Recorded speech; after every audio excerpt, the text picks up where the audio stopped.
welcome back to my channel. So before going further, please like this video and subscribe to my channel. तो आज की video में I'll give you some tips and tricks on how to complete your syllabus and how to revise it, plus what study materials do we have to use. Also some strategies of subjects like SST, English, Maths and Science. इन सब की मैं आपको strategies बताऊंगी कि आपको ये सब कैसे करने हैं and इससे आप कैसे अपने percentage overall बढ़ा सकते हो. Let's start with SST. First let me tell you how to complete the syllabus. तो SST के लिए as I have already told you before 100 of times कि आपको सिर्फ NCERT करनी है, क्वेश्चन बैंक करना है और सैम्पल क्वेश्चन पेपर करना है, बस. पूरी SST इन तीनों चीज़ों में कवर हो जाएगी, आराम से हो जाएगी. देखो SST में हिस्ट्री होता है, सिविक्स होता है, ज्योग्राफी होता है, इकोनॉमिक्स होता है. सबसे ईजी से स्टार्ट करो. जैसे तुमने लाइक इकोनॉमिक्स और हिस्ट्री पकड़ लिया. देखो इकोनॉमिक्स इज़ वेरी ईजी, उसमें कुछ भी नहीं है. You just have to take care of the key words and जो टर्म्स होते हैं, बस और कुछ नहीं होता. इकोनॉमिक्स से यूजुअली केस स्टडीज आती ही आती है एंड जो उसके लॉन्ग क्वेश्चन आंसर होते हैं वो भी आते हैं and those are very basic. So you have to know the basic key terms and the word meanings and all जो भी होते हैं. तुम अगर ऐसा करोगे, बस इलाबोरेट करके आ जाओगे एंड वो कीवर्ड स्पेसिफिक नहीं लिखोगे तो तुम्हारे आधे नंबर जाने के चांसेस है. I am telling you this from my experience of pre board 1. So हाँ, उसके बाद we have history. History is like a story kind of thing. तुम्हें कहानियाँ ही पढ़नी है, उसमें ज़्यादा कुछ नहीं पढ़ना and read it like a story. ऐसे नहीं कि तुम बोर होते होते पढ़े जा रहे हो. उसमें थोड़ा इंटरेस्ट तुम्हें जब तक खुद से नहीं लोगे ना, तब तक तुम्हारा कुछ नहीं हो सकता है हिस्ट्री में. तुम्हें खुद से इंटरेस्ट अपना डेवलप करना पड़ेगा. तुम्हें जानने की इच्छा होनी चाहिए कि और क्या हो रहा है वहाँ पे, ठीक है. तो तुम्हें अच्छे से लाइन टू लाइन हिस्ट्री की पढ़नी है, NCERT की. ओनली देन तुम्हारे हिस्ट्री में अच्छे नंबर आ पाएंगे. बस हिस्ट्री के लिए NCERT is more than enough.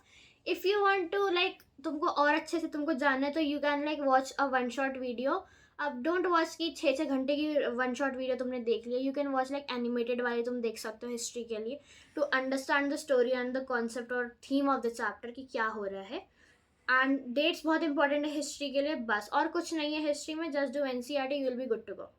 Next we have geography. Geography of 10th is really difficult for me and I believe कि तुम लोग के लिए भी डिफिकल्ट होगी, but I still score very good in geography. How? देखो जोग्राफी के लिए you have to read NCERT as I have told you before. अब जो उसके लोकेशंस होती हैं उनको तुमको एक स्टिकी नोट पे लिख लेना और वहीं चिपका देना है. NCERT पे वहीं पर चिपका देना जहाँ जहाँ पे वो पैराग्राफ है. तो इससे जब तुम रिवाइज करोगे ना तो ज़्यादा से ज़्यादा इंपॉर्टेंट तो तुम्हारी लोकेशंस ही होती हैं. तो यू विल नो कि हाँ ये लोकेशन है, बस खत्म, जोग्राफी खत्म, और कुछ नहीं करना जोग्राफी में.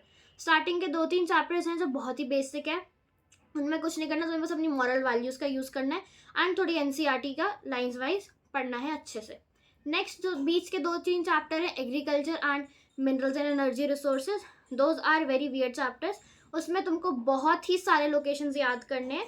एंड लास्ट का चैप्टर मैन्युफैक्चरिंग इंडस्ट्रीज, उसमें बस थोड़ा सा ही पार्ट है जो थोड़ा मुश्किल है, बाकी it is rest very very easy. बस पॉल्यूशन से रिलेटेड है. लास्ट का पार्ट तो बहुत ही ज़्यादा ईजी है. तो जो मेन मुश्किल टॉपिक्स हैं उनको तुम ज्योग्राफी में तुम पहले करो, बाकी सब में तुम ईजी पहले करोगे, ठीक है. तो सिविक्स में भी just read NCERT, make flow charts और पॉलिटिकल पार्टीज के लिए तुम फ्लो चार्ट बना लो. उससे तुम्हें ईजिली याद हो जाएगा and you won't have any difficulty. अगर तुम खुद से अपने हाथों से लिखोगे ना तो तुम्हें ज़्यादा अच्छे से याद होगा. ट्रस्ट मी ऑन दिस कि तुम अपने हाथों से लिख कर याद करोगे, फ्लो चार्ट्स बनाओगे, तुम्हें ज़्यादा अच्छे से याद होगा एंड ज़्यादा दिनों तक तुम्हें इन्फॉर्मेशन रिटेन भी रहेगी दिमाग में. नेक्स्ट, अब जिनका सिलेबस कंप्लीट हो गया है, हाउ टू रिवाइज. तो रिविजन के लिए you have to do sample question papers. There are a lot of books of sample question papers in the market, but I personally use Oswaal की books, है ना, मैं वो यूज़ करती हूँ, एंड एडुकार्ट. ये दोनों ही बहुत अच्छी हैं. I would recommend it to you कि ओसवाल और एडुकार्ट कर लो. It is more than enough. And देखो सैम्पल क्वेश्चन पेपर तुम्हें मिनिमम 10 तो लगाना ही है. हर सब्जेक्ट के 10 सैम्पल क्वेश्चन पेपर्स तो करनी है. इंग्लिश के तो बहुत ईजी होते तो वो जल्दी जल्दी हो जाएंगे. तो कोशिश करो कि मिनिमम 10 करो एंड उनको एनालाइज भी करो. तुम्हें मिस्टेक्स पता होनी चाहिए कि तुम कहाँ मिस्टेक कर रहे हो एंड तुम्हें कैसे इम्प्रूव करना है अपनी मिस्टेक्स को. रिविजन के लिए बस sample question papers are more than enough. And उसके बाद जो गलत होगा उसको यू हैव टू सी कि क्या गलत हुआ है एंड वो टॉपिक दोबारा पढ़ना है. एंड ऐसा ट्राई करो कि लाइक अपनी मम्मी को या तुम्हारे सिबलिंग्स को बोल दो टेस्ट लेने के लिए, चैप्टर वाइज टेस्ट, तो उससे भी तुम्हें बहुत ही ज़्यादा हेल्प मिल जाएगी. Also if you guys need SST के नोट्स या शॉर्ट नोट्स या जो फ्लो चार्ट्स वगैरह जो इनके बारे में बता रही हूँ, या जो मैप वर्क है पूरा, and join my Telegram channel to access all of this map work, worksheets, pre board के पेपर जो भी मेरे यहाँ जो मेरे को मिलते रहते हैं, वो वाले मैं तुम्हें सब वहाँ पे प्रोवाइड कर देती हूँ. So you can join from the link in my description. Anyways moving on to the next subject. Next subject is science. अब जिनका सिलेबस कंप्लीट नहीं हुआ है, जो अब बैठे सिलेबस कंप्लीट करने के लिए, how to complete the syllabus. तो साइंस के लिए you have to use NCERT, exemplar, question bank for PYQs, ताकि तुम्हें पता चले क्या कैसे कैसे क्वेश्चन फ्रेम हो रहे हैं. देन लास्ट में sample question paper. That's it for study materials. उसके अलावा तुम्हें और कुछ भी नहीं यूज़ करना है. Don't use any reference book right now. जो तुम्हें करना था वो तुम पहले करते तो ज़्यादा सही था. अब अगर कोई तुम रेफरेंस बुक उठा के बैठोगे इतनी मोटी मोटी वाली, तो कोई फ़ायदा नहीं है उनका. That is total waste of your time and money as well. अभी तुम नहीं कर सकते रेफरेंस बुक. रेफरेंस बुक का टाइम होता है पहले के महीनों में. रेफरेंस बुक्स का टाइम होता है समझने के लिए इन डिटेल. बट अब अगर तुम ये सब चीज़ें भी कर लोगे तो that is more than enough to score 90+. तो हाउ स्टडी मटेरियल्स हमें पता चल गया. हम अब हम क्या करें. तो first read NCERT very nicely, like thoroughly पढ़ो. सुबह का टाइम होता है सबसे बढ़िया एनसीईआरटी पढ़ने के लिए. मैं तो पर्सनली सुबह ही पढ़ती हूँ एनसीईआरटी. रीडिंग्स वगैरह मैं सुबह करती हूँ अपनी. तो हाँ, सुबह सुबह बहुत शांति में आराम से तुम पढ़ लेना एनसीईआरटी के सारे चैप्टर्स. प्लस अंडरलाइन करते चलना जो जो इंपॉर्टेंट है. ये नहीं कि बस पढ़ लिए एंड जब एग्जाम का टाइम आया तो रिवाइज करने को पता ही नहीं कि क्या इंपॉर्टेंट है. तो हाँ, you have to mark side by side जो जो इंपॉर्टेंट है. एंड तुम्हें अब तक पता तो चल ही गया होगा कि क्या क्या इंपॉर्टेंट है. इस वक्त तो पढ़ा ही होगा तो तुम्हें पता होगा कि ये इंपॉर्टेंट है. प्लस तुमने अपने एग्जाम्स दिए होंगे तो उसमें से एनालाइज करके देखो कि कौन से क्वेश्चंस के ज़्यादा चांसेस है आने के, किस टाइप के क्वेश्चंस के ज़्यादा चांसेस है आने के. तुम्हें आसानी से पता चल जाएगा कि इस टाइप के क्वेश्चन आएंगे, ये टॉपिक बहुत इंपॉर्टेंट है. नेक्स्ट एनसीईआरटी हमने पढ़ ली. एनसीईआरटी पढ़ने के बाद you have to do all the in text questions जो होते हैं उसके बीच बीच वाले, plus all the back exercises. And जो सॉल्व एग्जाम्पल्स है एनसीईआरटी के, दोज आर वेरी इंपॉर्टेंट. वो बिल्कुल भी मिस मत करना, उसमें से आता ही आता है क्वेश्चन. तो हाँ, दोज आर वेरी इंपॉर्टेंट. बस दैट्स इट फॉर एनसीईआरटी. तुम्हें कंप्लीट करनी है अच्छे से. साइंस की एनसीईआरटी अगर मैं बोलूँ कि लाइक तुम ऐसे करोगे एक चैप्टर एनसीईआरटी से एंड वही चैप्टर एग्जाम्पलर से, तो दैट इज़ गुड. बट मैं पर्सनली क्या करती हूँ, मैं पहले एनसीईआरटी कंप्लीट कर लो अच्छे से. All the question answers, all the definitions जो भी है वो सब कर लो. उसके बाद एग्जाम्पलर उठाओ तो इससे तुम्हारा रिविजन भी हो जाएगा बहुत अच्छे तरीके से. Now our NCERT is completed. अच्छे से हो गई एनसीईआरटी, उसको साइड में रख दो. अब take out your exemplar and start solving from chapter 1. Chapter 1 करो, केमिस्ट्री का, फिजिक्स का, बायो का. फिर ऐसे ऐसे करते करते सब कंप्लीट करते चलो, या ऑर्डर वाइज कर लो, वो तुम्हारी मर्जी है. I am just telling you कि कैसे कर सकते हो. हाँ, एनीवेज तो तुम एग्जाम्पलर के सारे चैप्टर्स करते चलो एंड कोई भी क्वेश्चन मत छोड़ना एग्जाम्पलर का. एग्जाम्पलर के क्वेश्चन आर वेरी इंपॉर्टेंट. ये मैं तुमको बता रही हूँ आफ्टर मैं pre board 1 and pre board 2. उसके बाद मैं बता रही हूँ कि exemplar questions are very very important. वो तो बिल्कुल ही स्किप नहीं करने हैं. और अगर तुमको एग्जाम्पलर मिल नहीं रही है तो I have provided the link of exemplar on my Telegram channel, so you can join there and access the link. तुम्हें वहाँ से लिंक मिल जाएगा जहाँ से तुम्हें हर चैप्टर की PDF वाइज एग्जाम्पलर मिल जाएगी. So that will be more easier for you. अगर तुम पे अब खरीदने का टाइम नहीं या मिल नहीं रही है आसपास को, तो हाँ, फॉर एग्जाम्पलर तुम्हें ऐसे ही करना है. And just complete your exemplar in 3 to 4 days में कंप्लीट हो जाएगी. साइंस की exemplar is very easy. Math से ज़्यादा बहुत इजी है साइंस एग्जाम्पलर. तो वो 3 से 4 दिन में आराम से पूरी कंप्लीट हो जाएगी. बस और कुछ नहीं करना, तुम्हारा सारा सिलेबस बढ़िया तरीके से हो गया है prepare. Now how to revise. Revision के लिए always do sample question papers. Also अगर तुम्हें सैम्पल क्वेश्चन पेपर से और क्वेश्चन प्रैक्टिस करने हैं, उससे पहले और क्वेश्चन प्रैक्टिस करने हैं, तो you can just go on YouTube and search for most important question for this chapter. And वो चैप्टर वाइज आते रहेंगे. तुम बस वो देखते चलो कि किस प्रकार के क्वेश्चन आ सकते हैं, कैसी लैंग्वेज आएगी एंड ऑल. तुम्हें वहाँ से पता चल जाएगा.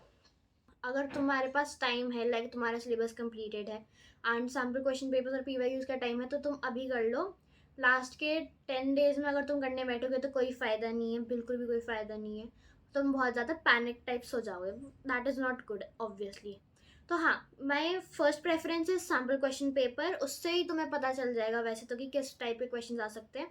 हो सके तो तुम 10 year ले लेना सैम्पल क्वेश्चन पेपर वाले, तो तुम्हें पिछले 10 साल के क्वेश्चन पेपर्स तुम्हें मिल जाएंगे एंड तुम्हारे 10 सैम्पल क्वेश्चन पेपर भी कंप्लीट हो जाएंगे.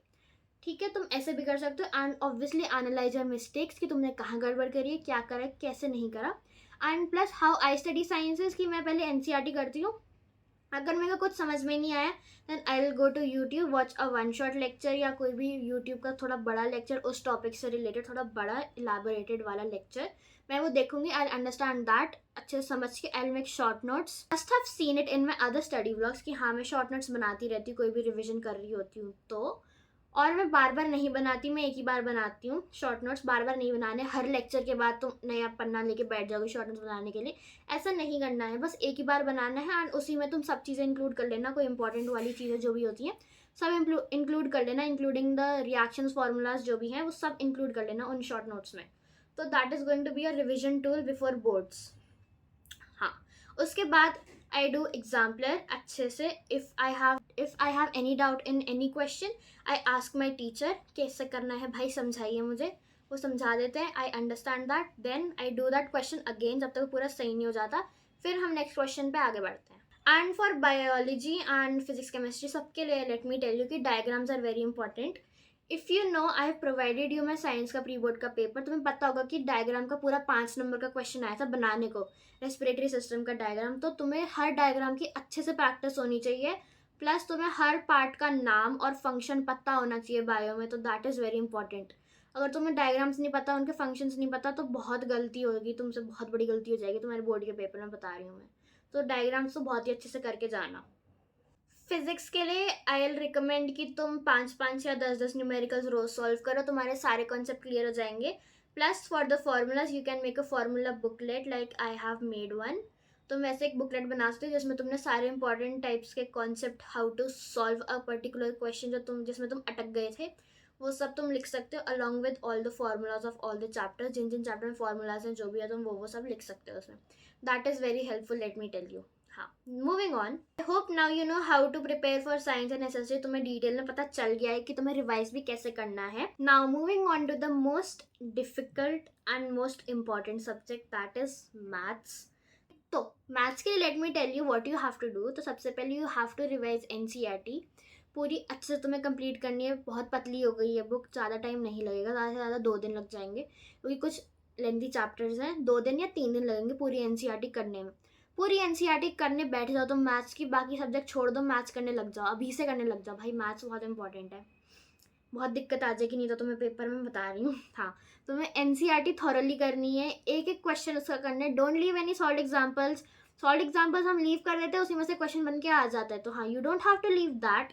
प्लस सारी एक्सरसाइज इंपॉर्टेंट है एंड जो छोटा सा नोट सा दे रखा होता है ना हर चैप्टर के बाद, अब जो दे रखा होता है छोटा सा ब्लू ब्लू कलर का, वो भी तुम एक बार रीड कर लेना, it will be good for you only. उसके बाद NCERT is completed, now you have to solve exemplar. Exemplar में मैथ्स के में बहुत टाइम लग जाएगा। देखो जैसे 2 2 3 3 छोटे छोटे चैप्टर है like statistic, probability, chapter 1 chapter 2 are very small. Try कि तुम इन चारों चैप्टर को एक ही दिन में कंप्लीट कर लो एक साथ बैठ के। ये चारों चैप्टर कंप्लीट कर ले तुमने फ्रॉम एग्जाम्पलर। उसके बाद move on two chapters like surface areas and volumes, trigonometry, areas related to circle.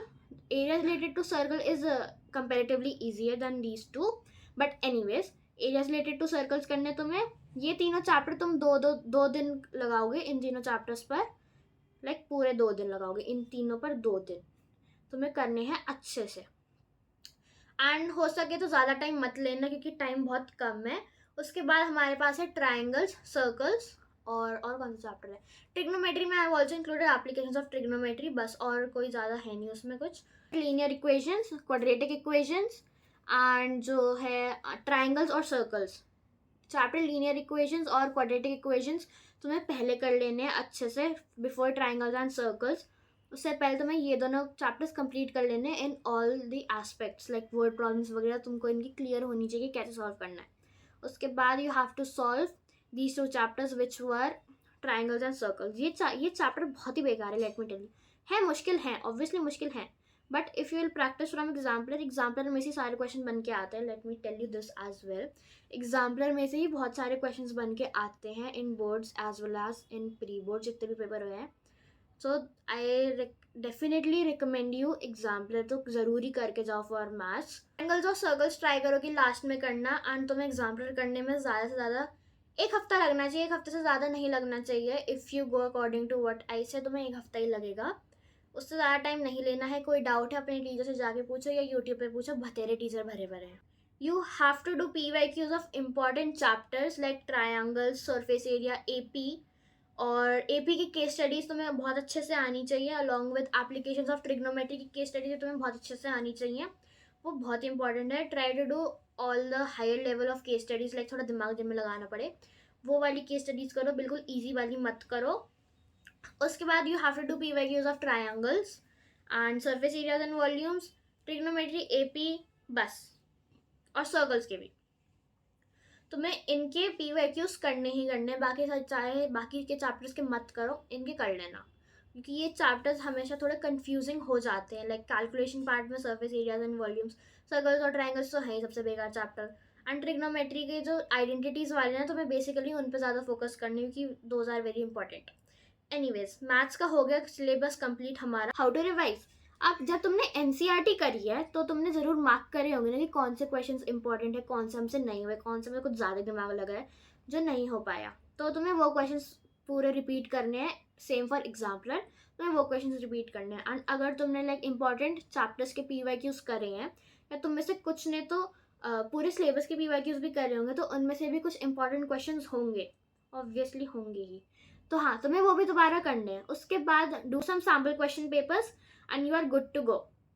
Sample question papers भी प्लीज़ टाइम लगा के करना, 3 घंटे का टाइम लगा के करना प्लीज़। उससे लाइक तुम्हारी टाइम मैनेजमेंट अच्छी होगी एंड यू विल नो कि कितना टाइम हमें एक क्वेश्चन पे लगाना है। So that's it for maths. Let's move on to our next subject. तो moving on to the easiest subject of 10th grade, that is English. English is very easy. इसका syllabus तुम 3 दिन में ख़त्म कर सकते हो। Let me tell you how. तुम्हारे पास टोटल 2 बुक्स हैं, एक तो मेन बुक और एक सप्लीमेंट्री रीडर बुक, जो भी है ना। तो तुम्हें मेन बुक करनी है, उसकी स्टोरीज रीड करने तुम्हें इन 1 डे, बहुत ज़्यादा नहीं है। स्टोरीज अलॉन्ग विद पोएम्स तुम्हें सब एक दिन में पढ़नी है, अच्छे से पढ़नी है। एक दिन में तुम आराम से कर लोगे, इतने किसी के कुछ बिजनेस नहीं चल रहा है, तुम आराम से पढ़ सकते हो एक दिन में इंग्लिश, ठीक है। उसके बाद what do we have to do? Underline important points, underline करते हुए चलना। इंग्लिश में भी अंडरलाइन करना इंपॉर्टेंट है। तुम लिखोगे कहाँ से आंसर अगर तुम्हें इंपॉर्टेंट पॉइंट्स नहीं पता होंगे ना, है ना। Make sense right. तुम्हें इंपॉर्टेंट पॉइंट्स मार्क करते हुए चलना है। उसके बाद you have to read your second book the next day. उसमें ज़्यादा स्टोरीज है नहीं, पहली बुक से कम स्टोरीज है उसमें। You have to read that, read all the chapters, सारे ऑथर्स के नाम देख लो क्या क्या नाम है, बस। You are good for English literature. उसके हो गया तुम्हारा इंग्लिश लिटरेचर, बस रीड ही करना है NCERT को। एंड NCERT रीड कर ली। For poems what you have to do, जैसे तुम लोगों को पता होगा मैंने लाइक समरीज लिख रखी है हर पोएम्स की, तो हाँ, you have to do that. तुमको भी अपनी पोएम्स की समरी लिखनी है। एंड ज़्यादा लाइक ऐसा नहीं कि सब कुछ खुद से लिखना है। You can obviously take help of YouTube पे बथेरे टीचर्स हैं। I personally recommend Magnet Brains for English. तुम वहाँ से उसके समरीज लिख सकते हो and you are very good to go भाई। For poem you are very good to go. तुम्हें सब पता चल जाएगा, वो तुम्हें अच्छे से एक्सप्लेन कर देंगे, जो है पूरा चैप्टर तुम्हें अच्छे समझ में भी आ जाएगा। बस इंग्लिश लिटरेचर में यही करना है बस। और जो तुमने समरीज लिखी है उसको you have to revise every 2 days, क्योंकि तुम लाइक अगर तुम अब शुरू कर रहे हो सिलेबस तो तुम्हें ऑब्वियसली नहीं पता कि इंग्लिश में क्या है, तो तुम लाइक एक ही बार करके सीधा बोर्ड के पहले करोगे तो तुम ऑब्वियसली भूल जाओगे। You have to revise after every 2 days, 3 days, 4 days। Now coming to grammar तुम्हें रिवाइज करते रहना है। रूल्स तुम लाइक बहुत पुरानी क्लासेस से पढ़ते आ रहे हो, ग्रामर के रूल्स तो अब तक तुम्हें आ गए होंगे। अगर नहीं भी आए कोई बात नहीं, यूट्यूब से सीख लो, YouTube is there for you. बस ग्रामर के लिए you have to do only this much. And उसके you have to practise grammar from different books या फ्रॉम डिफरेंट सैम्पल पेपर्स। मैं भी क्या कर रही हूँ, I am only practising grammar part of each sample paper in English, क्योंकि मेरे को बस उसी में दिक्कत आ रही है। मेरे 7 ही नंबर आ रहे हैं 10 में से, उससे ज़्यादा नहीं बढ़ रहे। तो हाँ, मैं उसके लिए बहुत प्रैक्टिस कर रही हूँ। अब रोज़ 2-2 sample papers I am doing for English grammar. तुम भी ऐसे कर सकते हो। अगर तुम ऐसे नहीं करना, so you can also buy some other books grammar के लिए, वहाँ से तुम ईजिली कर सकते हो। Like BBC Compacta and kings grammar is very good book for 10th graders, तो तुम वो ले सकते हो and you will be very good to go in grammar. उसके बाद वी हैव अनसीन पैसेज। देखो अनसीन पैसेज अब बहुत बेकार आते हैं, like they are not so easy. एक पैसेज सिंपल आता है, थोड़ा कंपेरेटिवली ईजी, बट हाँ जो दूसरा पैसेज होता है डेटा वाला, वो थोड़ा अजीब सा होता है। तो तुम्हें वहाँ पे अपने खुद का दिमाग लगाना पड़ेगा कि what you have to write. तुम्हें लाइक आना चाहिए, समराइज करना आना चाहिए, तो तुम्हारे लिए unseen passage will be very very easy. उसके लिए you have to practise from sample question papers only. तुम्हें unseen passage sample question paper में से प्रैक्टिस करने पड़ेंगे, तभी तुम्हें पता चलेगा किस प्रकार के आ रहे हैं, वो किस प्रकार के क्वेश्चन आ रहे हैं, तुम्हें किस तरह से आंसर्स लिखने हैं उनके, ताकि तुम्हारे नंबर ना कटे। एंड कीप इन माइंड कि तुम जो मार्किंग स्कीम है वो देख लो कि कैसे लिखते हैं एक सैम्पल क्वेश्चन पेपर करने से पहले, ताकि you know how to do. ठीक है, अगर तुम पता चले करना क्या है। ओके, उसके बाद written expression is the last thing in English. उसके लिए you just have to know the format जो भी होता है, लेटर्स का, एनालिटिकल पैराग्राफ्स का, जो जो फॉर्मेट होता है तुम्हें वो पता होना चाहिए। एंड एक दो बार प्रैक्टिस कर लेना बस। Written expressions are very easy, कहानियाँ तो तुम्हें बनानी आती ही होंगी, तुम आराम से बना सकते हो। बस रिटन एक्सप्रेशन के लिए दैट इज इनफ। लास्ट में for revision just do sample question papers, minimum 10 तो तुम्हें करना ही है for each subject.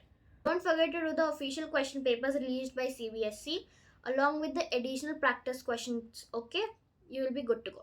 So these were all the strategies and all the plans जो मैं फॉलो कर रही हूँ, जो मैं फॉलो कर रही हूँ। I have personally told you that only. And मेरे को हिंदी का नहीं पता क्योंकि मेरे पास हिंदी नहीं है, बट हिंदी का भी इंग्लिश जैसा ही सेम है। तुम्हारे के लिए बस वही फॉलो करो जो मैंने इंग्लिश में बताया है, तुम्हारा अच्छे से हिंदी भी हो जाएगा। और Hindi English are like the easiest and the most scoring subjects. ठीक है, तो तुम आराम से कर सकते हो, ज़्यादा टेंशन लेने की जरूरत नहीं है हिंदी इंग्लिश की। तो बाकी I have told you how to do SST, science and maths. तुम ऐसे करोगे तो आई डेफिनेटली गारंटी कि तुम्हारे अच्छे नंबर आ जाएंगे। So just follow these points and you will be good to go. So that's it for this vlog. If you liked it, don't forget to like this video and subscribe to my channel for more study related content. Bye.